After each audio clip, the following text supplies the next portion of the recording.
somos 19 personas. Capaz que si les nombro Jorge. Pero los principales. Es que somos todos, claro, porque los principales somos nosotros.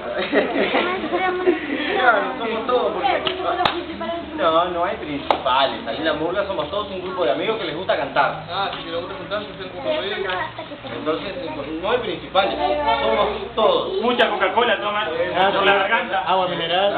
Agua, no posible agua, sin gas. O sea, son todos principales. Sí, no, y después capaz que para clasificar así, Ey, Lucía.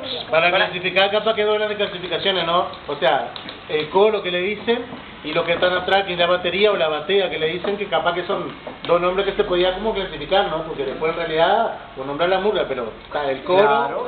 y la batea o la batería. Capaz Claro. que serían como dos...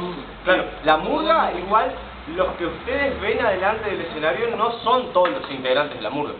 Atrás del telón que ustedes ven la murga hay gente trabajando, hay gente que los viste, hay gente que los pinta, está hasta el muchacho que nos lleva en el bondi hasta donde vayamos a tocar. Entonces somos todo un equipo de compañeros que se juntan en esa fecha, claro, muy bien. La luz, el sonido. ¿Alguien Claro. sabe cómo se llama la persona que pinta y lo que lleva la ropa o no? ¿Saben? El utilero es el muchacho que lleva todas las cosas de los murguistas. Traje, Los gorros. trajes, te ayuda a vestir, los instrumentos. Por lo general nosotros nos llevamos cada uno su instrumento. No necesitamos que otro venga para llevarnos.